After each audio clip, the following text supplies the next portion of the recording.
The podcast you are listening to of Holmberg's Morning Sickness is brought to you by my friends at Eric's Family Barbecue in Avondale. Meet, mesquite, repeat. Trust me on this one. You've had barbecue before, but you haven't had it this good. Eric's Family Barbecue in Avondale, ericsfamilybbq.com. When was the last time you had really good Texas-style barbecue? Eric's Family Barbecue, the way it's supposed to taste. Always delicious, never rushed, and prepared to perfection. Eric's Family Barbecue uses only 100% fresh meat, slowly smoked over mesquite wood until it's juicy and delicious. We all know their brisket is the best, but have you tried their pulled pork, pork ribs, or rib tips? Amazing, and their sides are all house-made. Eric's Family Barbecue in Avondale. Meet, mesquite, repeat. Make the trip. You won't be sorry. Go to ericsfamilybbq.com for more information.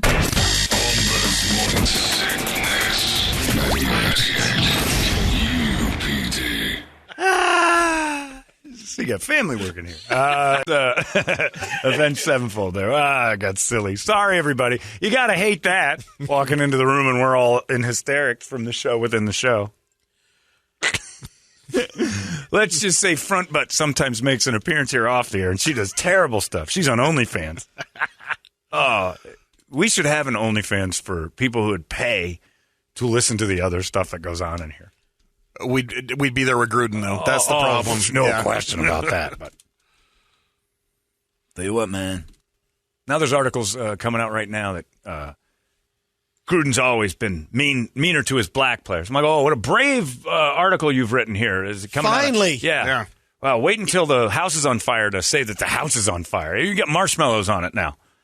Let me put some marshmallows in that. I want to be part of this. All these years to write that article. Yeah. All the years to say I knew this the whole time. But now that the house is burning down, I'll jump in. It's cowardly reporting.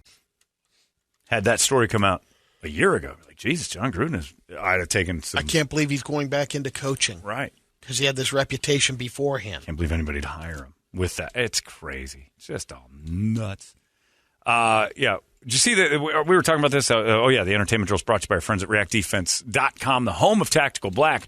Somebody, I was watching the news this morning. We had the clip come up, and we were watching because the news reporter at Channel 12 has huge cans. Yeah.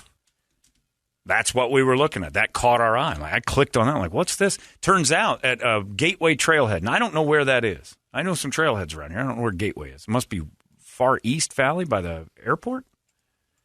Yeah, that sounds right. Isn't that where Gateway out there? There's a couple of gateways out there. Yeah, I don't know what that is. Anyway, I don't know where it is. Sounds like Santan area. Could be there. I don't know. Yeah, I don't know where it is. But it's a trail, a hiking trail, kind of popular, whatever. People, if you've ever been on a hiking trail, go in, and sometimes there's some bushes there like that. Dude comes out and a baseball bat and starts knocking some lady around with a bat right there at the trail. And she's just out for a walk. And this guy's standing there with a bat. And then they caught him the next day in the trail with a bat again. He was going to do it again, and they busted him. So you never know when crazy is just going to find you. It's insanity. But we have done, I will tell you, at the Tactical Black, we have done the bat training. Bat training. You swing a bat at me, and and again, just a little peek into it. Most people, when attacked, attack the weapon. Like, if you're getting stabbed, the majority of people are in trouble because they try to stop the knife by stopping the knife. You get hit in the hands, the key is to stop the operator. The key is who's working this thing, put them to sleep as fast as possible. Maybe you're going to take a poke, but you stop the arm that swings the bat. You stop the person that swings the bat. You don't stop the bat. The bat hurts. And it still might get you, but there's ways to make it so it's deflective, or at least you're defending yourself some. And it's not as hard as you think, and they do all sorts of that kind of training. You never know. Just going out for a walk, for crying out loud. There's some moron standing there with a bat lost his mind. I have no clue how long the world's felt this way, but it doesn't feel right all the time. And when you read stories like, maybe it is just too much information. You read stories like that, you think, what would I do in that situation? Well, thanks to folks at reactdefense.com, I have an idea of what I would do. I'm not saying I'm impervious to pain and attack, but at least my mind is set in a place that says, if this did happen, I have something that I've actually done, training, to slow it. Will I be perfect? Absolutely not. Will I lose? Maybe. But I at least have something in my head already going into that situation. If I saw somebody coming at me with a bat, I'd kind of go, okay, I've been through this. And that's really all you need with self-defense is the training to say what scenario is out there that I don't know what I would do. And they put you through so many of them, and the next thing you know, you're walking something you can't buy, which is confidence all the time. It's not paranoia, it's preparation, and they teach you that all day long. Plus, again, chances are it's not going to happen to you, so why not use something that's fun, educational, and get you in great shape while you're doing it? It's reactdefense.com. It's the home of Tactical Black. It's been around for 20 years for a reason, and it just keeps getting better every single day. It adapts, it changes, it evolves with what's going on in the world, and God knows what's coming next, but they'll be ready for it. Check it out. Get in great shape. I guarantee if you get out there one time, you're going to be sticking around for a while. Unlike anything else. ReactDefense.com. Check out their store. TacticalBlackVault.com. A lot of cool stuff in there as well. It's the home of Tactical Black. Brady, entertain me. Here's a list of sounds you've heard that you might not have realized are actually trademarked. The Mockingjay whistle from the Hunger Games. Oh, no kidding. The two-note gong from Law and Order. Dum dum. Yep. Homer Simpson's. Dope, dope. Yeah, that's trademarked to you, like money and stuff. Yeah. You could say it. Don't worry about it. You're not going to get sued at the Darth gas. Vader's breathing in Star Wars. That's trademarked. And the sound of the lightsabers. We have that in here. Tarzan's yell, as you heard in the 1932 movies, the traditional Tarzan. Oh. Did Carol Burnett get in trouble for that? She used to do that Tarzan yell every show. Yeah. Wonder if well, they must have trademarked it after. The Pillsbury Doughboys giggle. Oh, Brady, you're going to go to jail. The ticking stopwatch from 60 Minutes. I've heard that one before. Facebook will no longer allow sexualized or degrading images of celebrities. Thank God they got the celebrities back. Wait a minute. What's degrading? Describe that to me. They'll start removing profiles, pages, groups, and events that sexualize celebrities and public figures. What if it's their page? Like Megan Fox is like you can sexualize whatever you want. Right. I guess that if you set up a page where you're just taking the images and if I do a page about you, about a celebrity, well, all right, you, and then a local celebrity, that will be red flagged immediately. Right, and that'll be, way over. But if I just put pictures of you and somebody says, "Oh, he's being sexy," and you're not, but they thought it was, it's all subjective. It is. It'll be up to the. Who puts up Facebook pages of like fan page? Is that a thing? Oh, there's a lot. Is there? I hate social media so much; it's painful.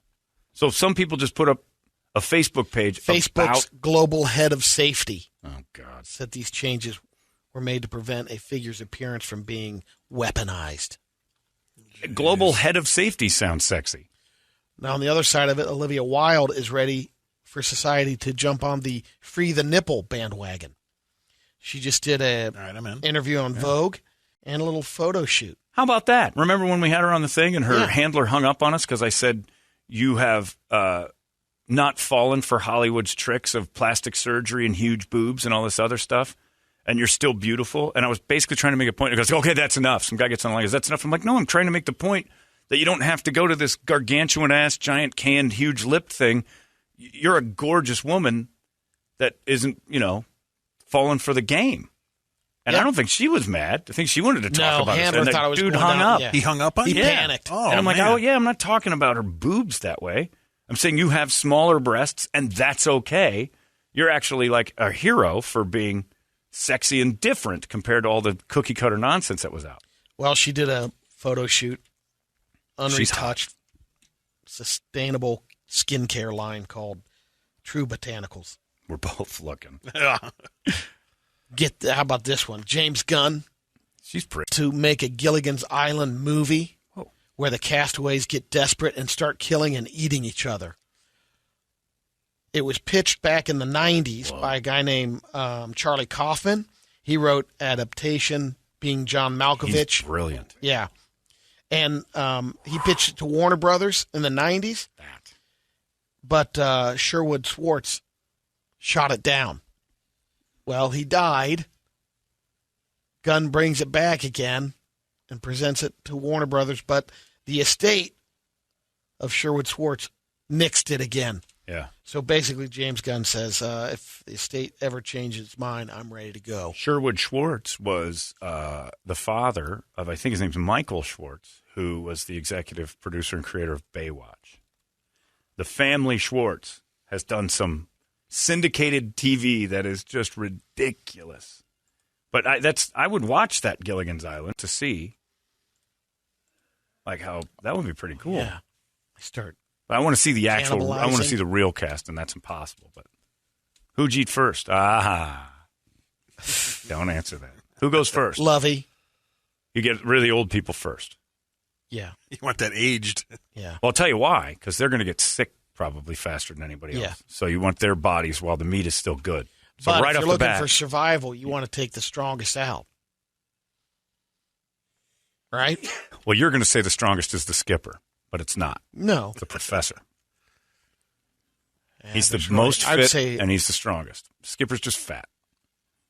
Thurston Howell might have some skills. He's not strong. You want to get rid of the old man and eat him first. Yeah. Well, I'm looking at the professor and the skipper. Professor stays because he's the one that can figure out how to cook and make things. Yeah. Like he's the smart one that keeps you alive outside of food. Skipper, old people, Skipper, because he's the one who eats the most too. So you want to get rid of him. I'd get rid of Gilligan right away because he's just an idiot. He's not going to make it anyway. Gilligan is the idiot that can't hurt you. So you keep Gilligan. You get rid of that Skipper. Skipper gets hungry faster than it's like if we were in this room right now and we couldn't get out and we had to start eating each other. He's gone. This dude's appetite is the strongest. We want him out because he's going to eat both of us in a couple of days. That's true. Like once he's burped me up and toothpicking away, he's staring at you already for the fifth course. You turn into that. I think it was a Bugs Bunny when they were stranded on the boat, and he keeps looking over at the penguin. Yeah, he sees the roasted penguin. That's Brady. Brady sees us like that with the doors open and restaurants available. He still every once in a while can look at me like a baked ham. Brad, another reason to get snipped. Yeah. Owen Wilson has a 3-year-old daughter he's never met. Wow, I didn't know that. He supports her financially. Great. But holy cow. Daniel I sent her a Craig. birthday card. John prefers gay bars Yeah, they're more because fun. there's fewer fights. Farts. And farts. You can't hear them. Yeah. All right. You can't laugh at that hard. Stupid. Of course. Larry Miller, the head of the Jordan brand, Oh, I heard about this. admits he's murdered someone back when he was a young gangbanger. Well, he admitted it because he went to jail 10 for years it. ago. But he didn't use any kind of LGBTQ insult, just like Dave Chappelle. Oh, yeah. No, he didn't debaby it. He murdered someone, and everybody's making a big deal. Like, ooh, the guy who's in charge of the Jordan brand just admitted to... He was in jail for like did his 13 or time. 14 years for that murder. And then he came out smelling like a rose. He's done great. But he never told Jordan, I actually did do that. That's the big story, is that he's never actually admitted to the murder. And did you see what it was? Like, there was I think it was like some drive-by thing and then some gang stuff. And then he went out and just found somebody, shot him. Isn't that crazy? I was mad and in the area that he thought he should be. And speaking of Chappelle, there's a group of Netflix employees. They're staging a walkout next week. Bye. Over the special. Okay. Goodbye. Well, yeah. If I'm Netflix, I'd just say, okay, you're out then. You can keep walking. Your walkout can continue down to another place of employment because so you're telling me they approve of every single thing on Netflix except this? Guess so. That's the only reason they maybe will not. not Maybe work at they'll Netflix. air out their laundry there. Say here's a list of not shows. One show on that gigantic wall of garbage Netflix throws at you that has anything offensive in it to all them. the other comedy specials. All the old movies, everything else. So where do these dominoes end? For you woke pile of garbage that you sit and say, I choose this to be why I'm mad, and everything else is fine. But enough. It's because it's the cool thing to do as a woke is to yell at Dave Chappelle right now. I guarantee you there's a couple movies on there that would be. I bet you Tootsie's on Netflix. Oh, I would guarantee that. So it's also false. You have no real feeling. You're just trying to please Twitter. There's another Beatles documentary coming out, and Peter Jackson's the guy behind it. The Lord of the Rings guy? Yeah. It's called Get Back. Part 1 hits Disney Plus on November 25th. We saw a little bit of the trailer this morning. It looks pretty amazing. It's basically footage from when they're producing. What was the? I don't remember what. Oh, it was the production when they did the live concert. Their final deal. That's right. The one on the rooftop? As a band, yeah. But then they have them in the studio. Well, they had to write 16 songs, Yeah, 16 right? songs and something before the In deadline 3 of the weeks. show. And it's a short period of time, and they don't have anything. And they just churn out hit after hit after hit, one after the other. And this is during that time, filming it. I mean, you see it in the trailer. During that time, George Harrison quit the band. Yeah, he was out for a little bit. Yeah. They had all sorts of animosity, and they didn't know what to do. The pressure was mounting that they had to get this thing done. And then you see There's the some clips. Yoko friction. Of course there is. Yuck. Yeah, it's crazy. The clips sell it real well. I just don't know how good it's actually going to be. Fender came out with a Kurt Cobain Jag Stang guitar to celebrate the 30th anniversary of Nevermind. You can buy it for $1,250. Wow. That's pretty good. It's cheaper than I thought it'd be. Yeah, me too. Well, it's a replica, though. Yeah, but I mean limited edition, True. kind of thing. Finally, Nikki Sixx admitted that Motley Crue was most probably a sexist band back in the day. Probably. You think? Yeah. Well, they've Newsflash. grown from that. He said it was a different time. You can't rewrite history, man. He's right. Yeah, but don't probably me on that one. I'm down with that probably stuff. Yeah, just looking at their songs, you got Looks That Kill, Too Fast for Love, The book. Girls, Girls, Girls. Oh, yeah, the book was... That's what I was Filth. asked John this. Brett, what do you think? I mean, some of these bands that came out with the tell-all books, Yeah. what would be, like if people are getting in trouble for emails and stuff, if you're telling tales of what you did. Oh, the guys from the crew would be Groupies and done all music. with the dirt. I mean, the movie was The all right. book was Yeah. whoa. Yeah. I don't know. It's nothing. Talking about stuff and telephones and like all kinds of crazy stuff. And I'm like, okay. The I'm movie out. was kind of funny, especially that first scene when they're in table. that party under the table. And then we had that lady that worked here that was a groupie with them, and she goes, "Oh, that's real. Those things happened all the time." I'm like, what? You would travel there for a weekend. She would seek her way For into the parties. Pretty great. Look at that. Ronnie and Kirby just showed up for no reason whatsoever. You in trouble? I didn't know they were picking me up, but Oh, yeah, that's right, because you only have one car as a family. Times are tight. tight. We're all done. That's it for us. Thanks, Steve Randazzi and Mark Randall this morning for doing a nice thing and doing the KUP deployment van this morning. He didn't have to do that, but we're going to make him do it more because he was pretty darn good at it. If you want to help out with KUP deployment, 98kupd.com is how you do that, and you can click on that. We got an Amazon wish list you can go to and help out the Arizona troops overseas throughout the holidays. We box it up there November 11th. People are kind of stopped thinking about them, but I get letters from parents and wives all the time saying, my kid's in Iraq, and I got this still going on, and I got a couple over here, and they're not home, and they're in weird places. So let's think about the ones when it's not top of mind. Every once in a while, we'll put it on top of our mind. Send them a little care package from home. That's it. Larry's coming up next. You guys have yourselves a fantastic Thursday. We'll see you tomorrow right here in the Morning Sickness. So long! Whoa, whoa, whoa. What the hell? 98 I'm not cool with this at all. KUPD. You've been listening to Holmberg's Morning Sickness Podcast, brought to you by our friends at Eric's Family Barbecue in Avondale. Meet, mesquite, repeat. Eric'sFamilyBBQ.com.